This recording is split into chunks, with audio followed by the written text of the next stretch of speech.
just want to get things out of the way.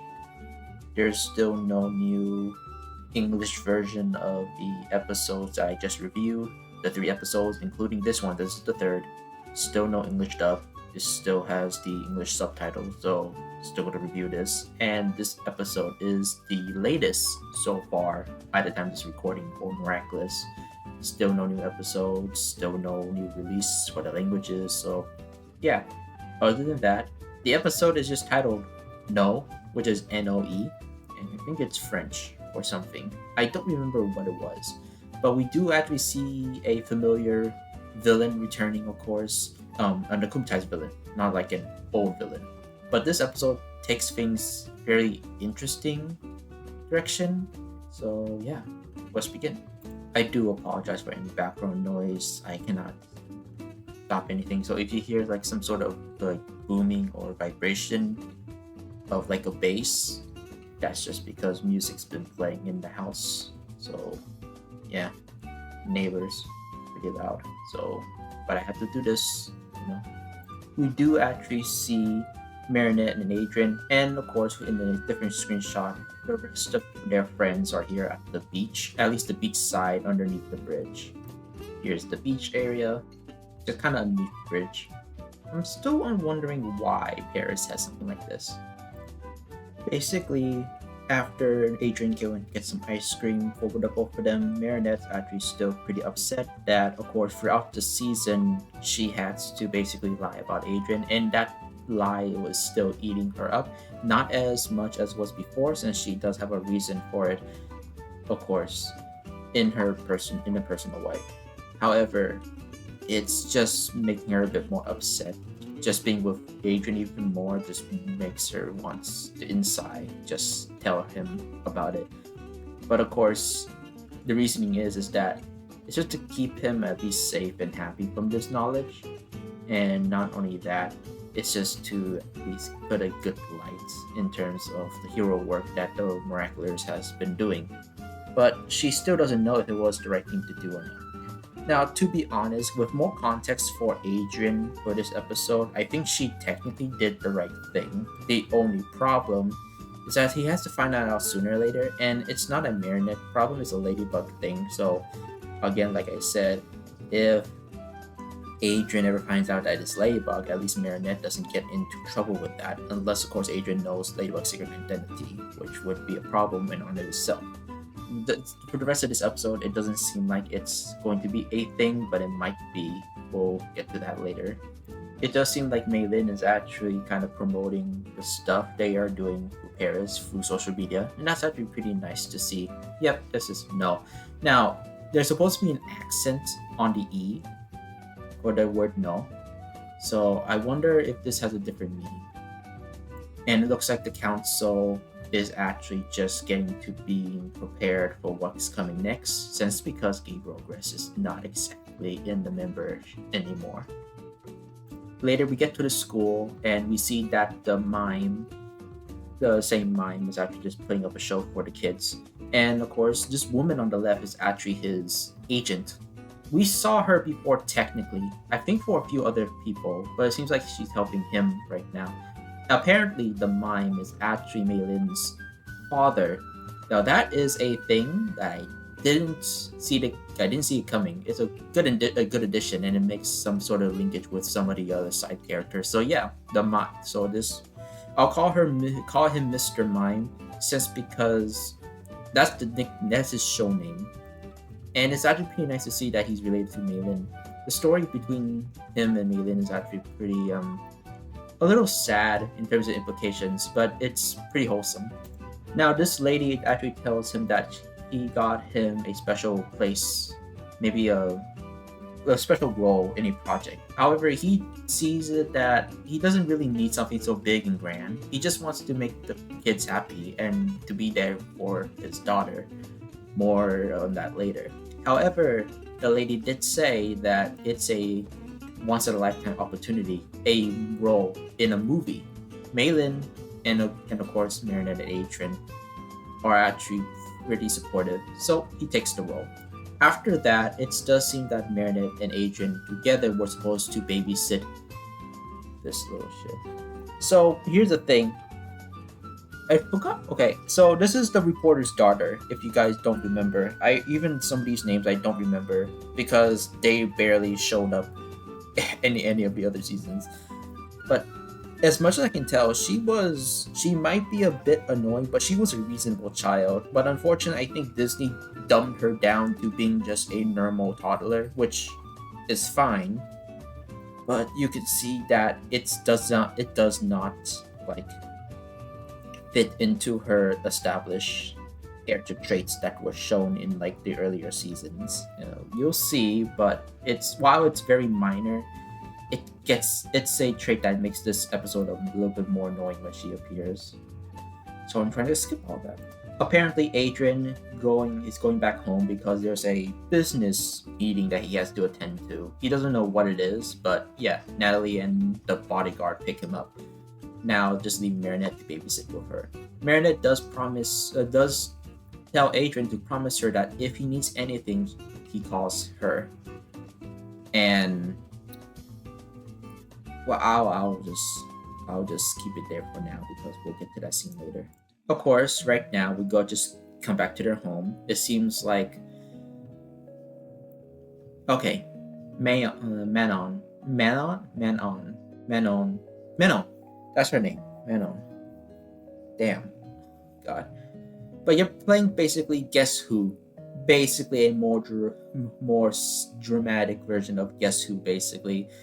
But Marinette, throughout this whole time while she's playing with her, she's trying her best to play, but she's just worried about Adrian because this meeting, whatever it is, sounds important to Adrian, and she's just worried that maybe Adrian doesn't know how to deal with it. Because if you remember, for the most part, Adrian was pretty much alone. He never really was involved with the business besides being a model, so it's mostly just the father. As for Natalie, technically speaking, she cannot really do anything since Adrian's now basically the head of the company.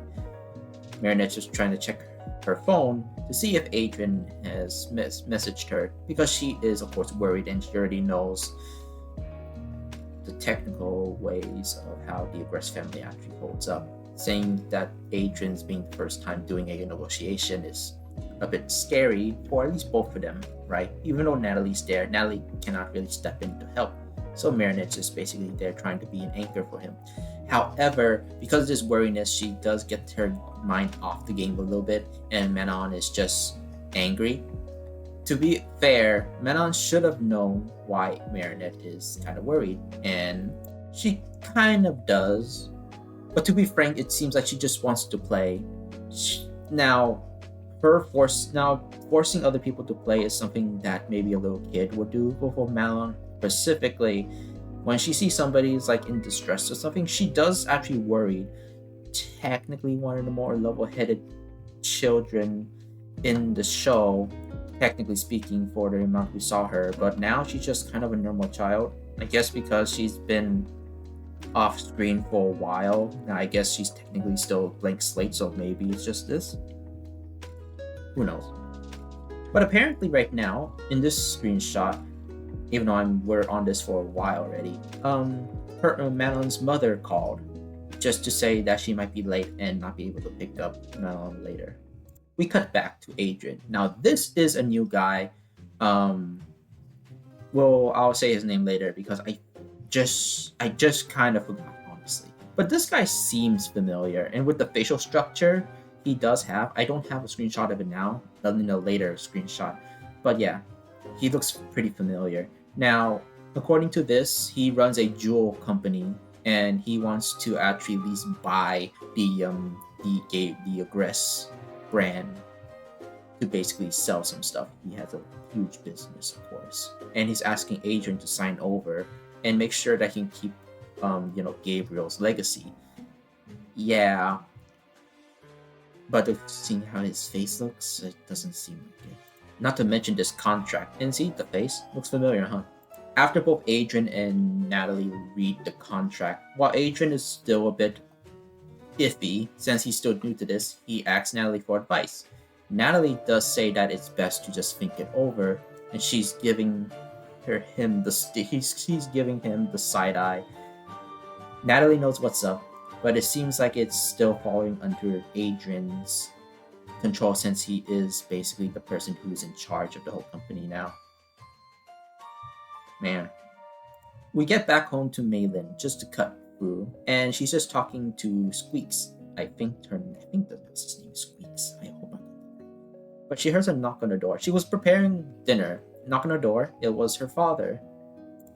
Now, the father was being a little dramatic because he is still an actor type, but he does actually got the huge script for the movie that he's basically going to be in, and it's gonna be a good one. He's the mime.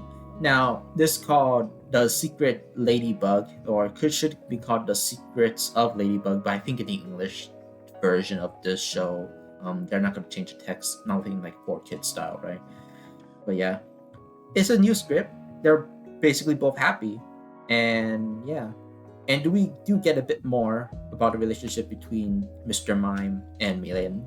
They are family, of course, but Mr. Mime, in the very beginning, when she was little, when she was young, her father wasn't really there all the time, making her mother basically getting a hard time just to raise her alone.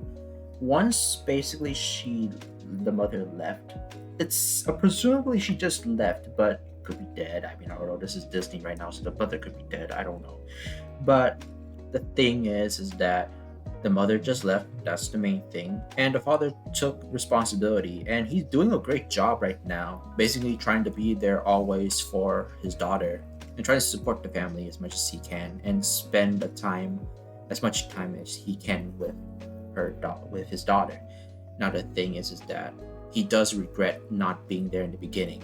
He was just trying to find his passion, of course, and while he cannot make it, he does hope that Malin still appreciates his time with her, and of course she does.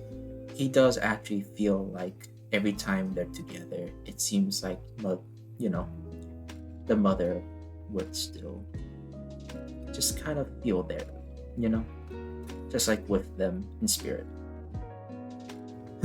Okay, going back. Okay, so the not annoying thing is Malin trying to speak. She's trying to read. Makes sense, she cannot read yet. It's a bit slow, I don't mind that. But she does get a bit pushy when it comes to Marinette not paying attention. She's still trying to focus on Adrien, right? But Malin does not actually read the room here. She's just trying to play. Usually she'll be angry, but she'll keep asking, like Marinette, like what's wrong? She might repeat the question a couple times in Marinette, But it does seem like she should have known about this, right? Well, unfortunately, no. Because of her character regression, technically speaking, she just takes the phone. Now, here's the thing. I know that she's a kid, but she should know about the picture. And unfortunately, she doesn't, know anything about it. Marinette does see that it is Adrien, and it was important. Now, it is technically Marinette's fault for just keep paying attention on her phone, but can you blame her that she's just worried? She's just expecting a phone call or text from Adrien in case he got in trouble. To be honest, we would all be worried if somebody just have something important to do, and we're just kind of worried that hopefully everything goes well. Now, Manon, on the other hand, my God. So, here's the thing. She can't really read, but she can look at pictures, right? So why is she just so iffy right now? She does already know that Adrien calls, it's going to be something important. Now, the first time she didn't see the picture because Marinette's actually pretty fast, so it makes sense that she would be like this.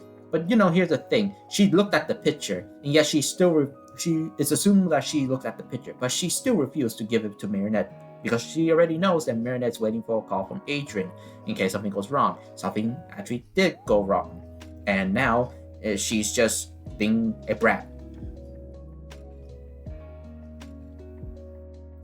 I know she's a little kid, and maybe I can give that some excuse right there, but knowing her character from the past few seasons, she is very understandable. She has like facial recognition, She knows what Adrien looks like. That picture has Adrien. She should know, right? No, apparently not. She does not give a shit. She's just she's a selfish little brat that just wants to play, and that's about it.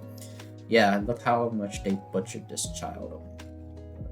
So for this point forward, I'm just going to skip some of the nitpicks I have, if you can call it that, with Malin. We're not going to discuss her ever again. But going back to Adrien, he has this This is basically the contract that was given to him. He's still thinking about it, and that's why he's calling Marinette. Hopefully, they can see if they can just think about the situation and go on from there.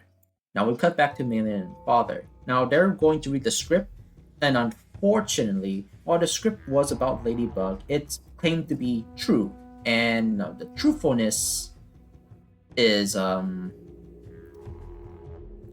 yeah, it's not true at all. Basically, the movie actually portrays as a twist, as like Ladybug and Cat Noir, the heroes, are the villains, basically kind of just killing not just Hawkmoth but Gabriel Gress as well. And of course, the reporter, the protagonist of the true protagonist of the movie, which was the reporter. Yeah. So, in case of just lies, right? Is something we saw before, but to be honest, we cannot really tolerate it. Now, he doesn't now. The Mr. Mime doesn't know. He just got the script. He was told not to look at it, but with curiosity, of course, he did look at it, and technically, he could just say that it's okay. He talked to his agent beforehand. But knowing what the script is, they talked to the Mr. Mime, talked to his agent, and she said that she never actually really read the script. It is most likely that they never give her permission to even read the script.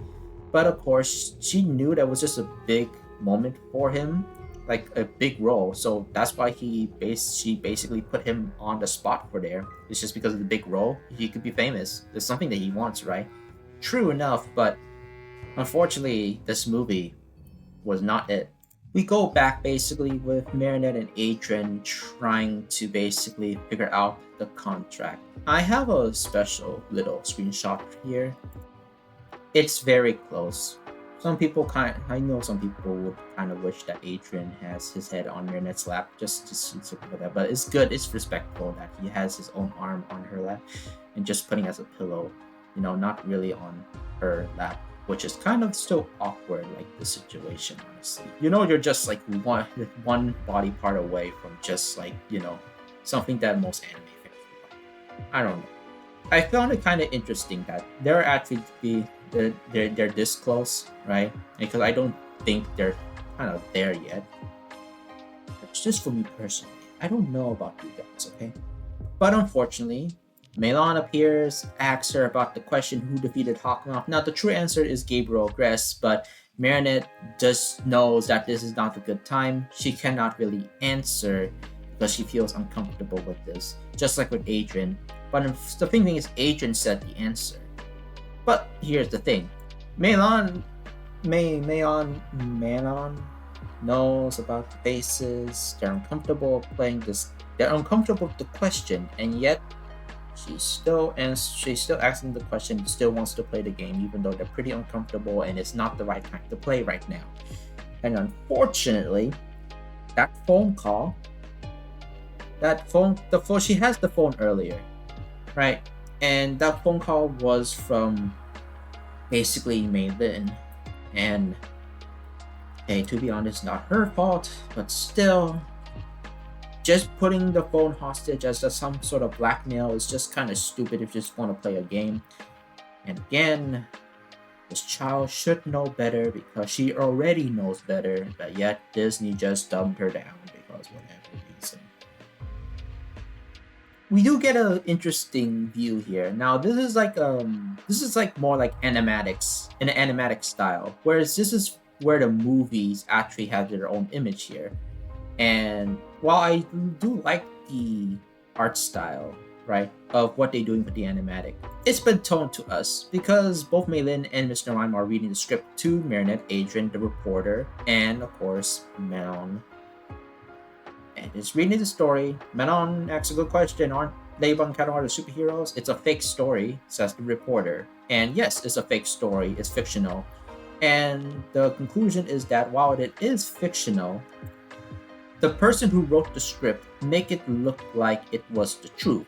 It says it was based on a true story. And while the story is fake, there's a twist at the end where the reporter, who was supposed to be dead, actually was still alive and basically wrote the whole story down and make it into a movie, the movie you're watching. And unfortunately, a lot of people including people in the real world, would basically get bamboozled and think it was real. Most likely boomers, but who knows. But yeah, Marinette and Adrian were pretty upset. Makes sense because, you know, they're the heroes. They were Captain War. So yeah, skipping a little bit, they did. Malin asked if the reporter could actually spread this onto the news about the truth of this movie being lies. She agrees to it. With some consideration, she does agree to go with it. Unfortunately, when she got there was a board meeting. And yeah, his name is No. Now, he has an accent here, so I don't know. His name is No. The same guy who was trying to take over Adrian's company. And he took over the news station. Yeah. Now, the new news anchor is Mr. Banana. It's been a while since we saw Mr. Banana, right? And is spreading fake news that the mayor did some questionable deeds. Remind you of any news stations out there? But now you'll be wondering what happened to, the reporter, the one we all knew. Well, unfortunately, she got fired. And Adrian revealed that that's the same guy who tried to take his father's brand. And he noticed that the logo on that and the news station and everywhere else that he sees, at least, with some problems they all had, including the movie script. They all have the same logo, just under different pretenses. Basically, this company has multiple branches. And this, with more of this negativity around here, Malin gets distressed. She hides in her room. Her father tries to comfort her. She almost got akumatized, but she has enough willpower to basically break free. But unfortunately, when she says, "I'll never listen to you," the father has no context. But instead of blaming on himself, he makes it his mission to actually talk to Mr. Knoll and set things straight with, words. Because he's very angry right now. I know the screenshot doesn't have his face being angry, but trust me when I say this, okay? I cannot really get a good screenshot of his angry face because it is a bit quick. Its transition button is pretty quick, which is really weird. Down the street, right? He was in the middle of the street until the Akuma basically goes into his hat. And now, of course, the talk here. Now, he tries to fight it, but makes a good point that words might not actually be enough. And basically kind of the monarch, New Hawkmoth, right? Tries to coerce him to basically accept the power because actions speak louder than words. And of course, there's the mind of disappointing his daughter. Yep, that would get to him. Basically, he still has a good enough willpower, but unfortunately, with enough coercing, it fortunately broke through. And this is how we get to have the return of the mime. The mime. And if you don't remember, the mime basically is technically one of the most stronger akumatized villains in the series. So it's good to see him return here. And if you don't remember, his powers is literally anything he thinks of, it's there. And he can do it infinitely because he's a mime. He doesn't need a physical object. But those imaginary objects act like physical objects still, even though the person cannot see them. He can though, because he's a mime. Now, Cat Noir actually saw him first, thankfully. If you don't remember, both Marinette and Adrian were trying to get downstairs. Marinette lied about tripping over the stairs. Adrian went through. Marinette was upset that she has to lie to Adrian again. Now, it's not a big lie. It's just something to get away and to transform. Problems of being a superhero, secret identities, right? Now, here, Cat Noir, he kind of bumped into something. It's an invisible door. Mimes. They can just summon stuff if they ever want to. Now, the mime actually was here. He actually broke into the news station, cornered Mr. Knoll here. But unfortunately, when Knoll asks this question, he pressed a button that alerts all his bodyguards. And he has a lot of them. these secret agents came in like the FBI, honestly. Like they came indoors, they came indoors, they came from like the walls for some reason, they came down with wires like they're fucking in a spy movie and stuff. Now these guys are like these men and women are in black, of course, right? It's kind of like that simple, like just typical bodyguard type stuff that a rich person would have. But to be honest, these guys move like they're from the Foot Clan. Like, are is this world secretly linked to the Ninja Turtles? Because if so, I'm actually not gonna lie, I would be happy to see Ninja Turtles with Ladybug. Honestly, I would like that. And throughout this whole moment, you can see that the mime is really upset of fighting. He doesn't like to be violent at this point in time. But if he means to get through to Mr. No, will do anything he needs to. But he doesn't mean he actually likes it. He doesn't really like to. But listen, he's using invisible nunchucks. And he just beats the shit out of all those bodyguards. Just as useless as the Foot Clan. While Mr. No makes his escape and basically have the rest of his black limos just like all around Paris driving endlessly. Since Mr. Mime doesn't know which one he's actually on, he tries to find them one by one.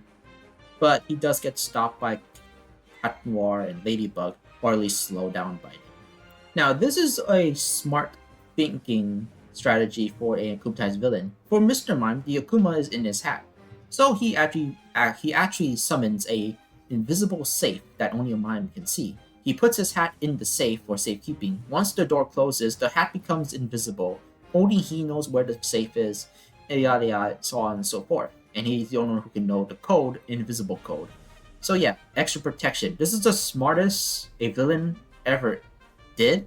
But to be honest, the mime is still pretty sad that he's still doing this, even with the extra precaution. Now, the new Hawkmouth wants the Miraculous, but it does seem like that's not really the mime's personal goal here right now. He's not listening to the goal of he's not listening to the goal of the new Hawkmouth. He's just wanting to get to Mr. No, which is nice. And surprising that this Hawkmouth is not controlling him and steering him to the other direction, but this one is a bit more, hey, okay, you can do your thing. Just do my thing later. That sort of thing. So he's on this imaginary motorcycle. He pulls out his sword and he cuts his car in half, but unfortunately, the guy's not there. And this kind of happens a few times. Well, not the cutting cars thing, but he goes through every car and he does something to it, kind of damaging them. Now, Cat Noir and Ladybug found him, but there is no hat. They're questioning where the hat go to, and they're trying to pin him down, but he escaped. The plan right now is that maybe, instead of actually capturing him, they should actually try to at least hold him down for a tiny bit, find the person that he's trying to search for, and then maybe talk the mime out of this little trance that he's in, and basically using his words. Because right now, that would be beating two birds in one stone. The Akumatized villain, would be able to actually, resolve this situation normally. And of course, he can just de-Akumatize himself by himself. Because he'll break free and he can use his words now. That's the plan. So for that, she basically summons the heroes of the mouse and the ox. It is really sweet that Ivan is still there with Maylin this whole time, trying to be there for him. But once his Miraculous popped off, he's still worried about Maylin because he knows he needs to go, but he doesn't want to leave Maylin behind. Now, if you remember, for this one, Ivan and Maylin do not know they're both superheroes, unlike with Nino and Alia and Mark and Nathaniel. Not like those guys. These guys are still a little oblivious to the secret identities, but that's fine. Maylin also heard the call for help, but she's a little afraid. But her Kwame basically says that, your father needs you. So she has mustered up the courage, tells Ivan that basically she'll call him later tonight because she needs some more alone time. She'll be fine. And Maylin has a more resolved voice, so Ivan actually is happy that Maylin is feeling a little bit. Now, luckily, because of that, Ivan does transform. He goes in the bathroom. As for Maylin, she tells Milo, I hope that's how you say the mommy's name, right? Milo. Basically, she has her own transformation sequence, which is technically a first, I believe. I think we saw her transformation sequence before, but it was a pretty fun one. Unfortunately, I cannot show the clips like I usually could. Sometimes I do, but Disney. This time Disney will copyright it, not Miraculous. So like, yeah, whatever. Either way, I do like the transformation sequence for Malin. It's really it's really cute. Now, Mr. Mime fished off a car. He was about to check in, but Ivan stepped in and put the car right side up. Now, Mr. Mime did try to attack him, but it failed miserably because we already know that his special powers to become. After the rest of the heroes came by, Ladybug basically told Multi-Mouse, I'll call her Multi-Mouse, to basically just try to find the car, the same car that Mr. Mime, the Mime, actually stopped here.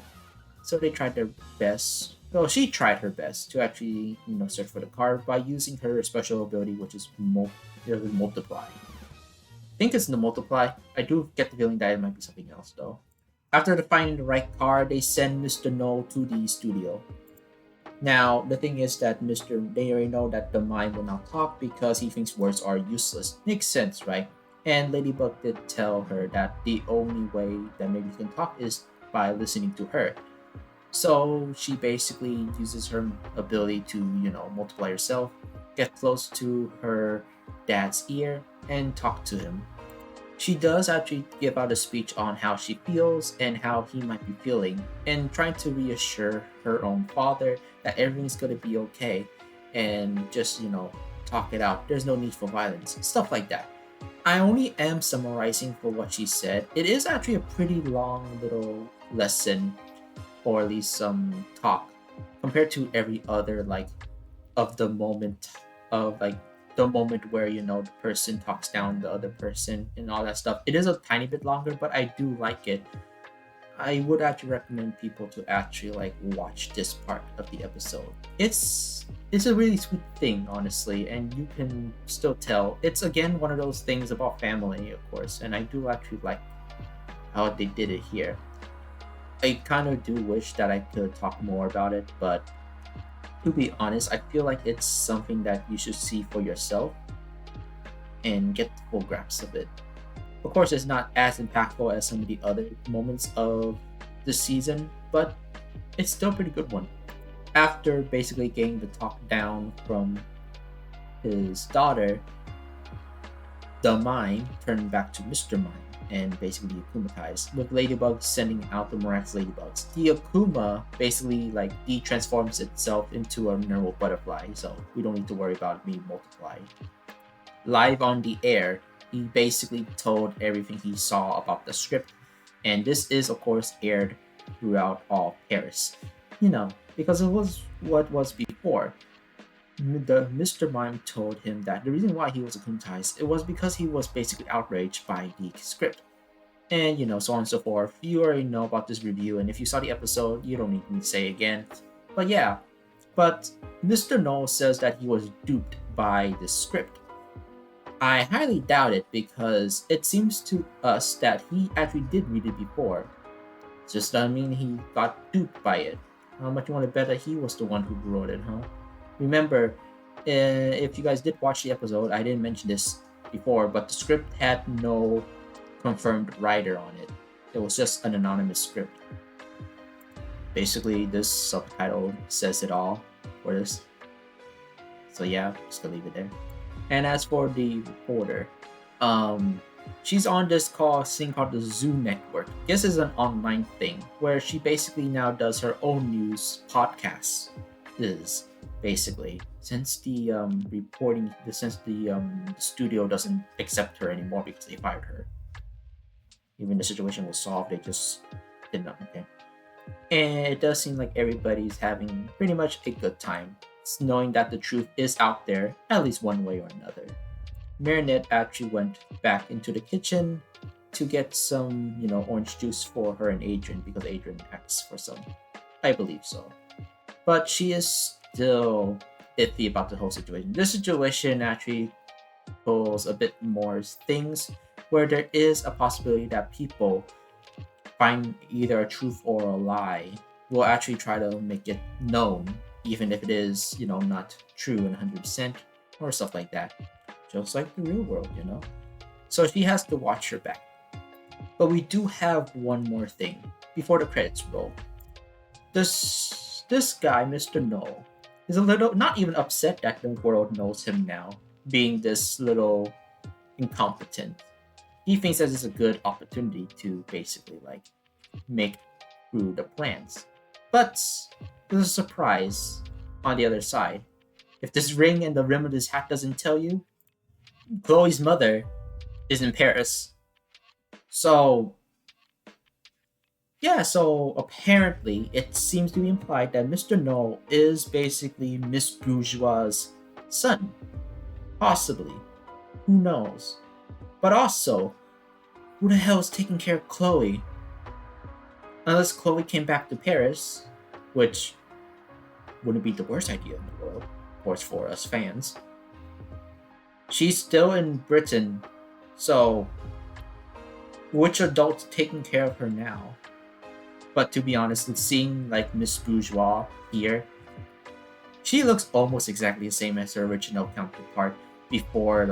Her design is still about the same as Faithful for the original, not a major redesign, and she looks fabulous. Not gonna lie.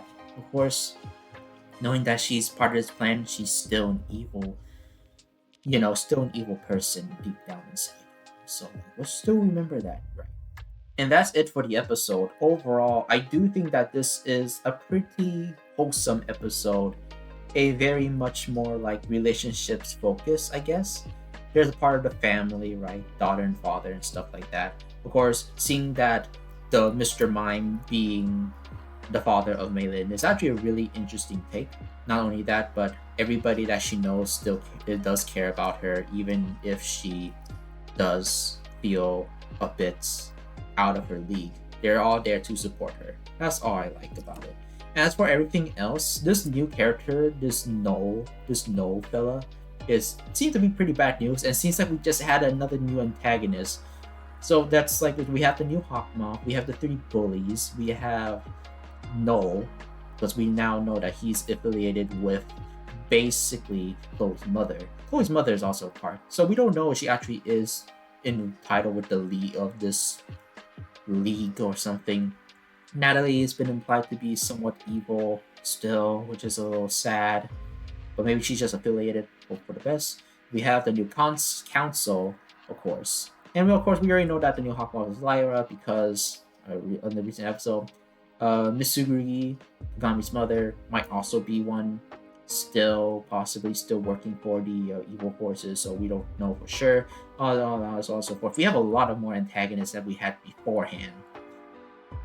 All because Hawkmoth was down. I guess once the big honcho is down, everybody tried to make their move now, huh? Either way, yeah. The only problem I have with this episode is literally Melon.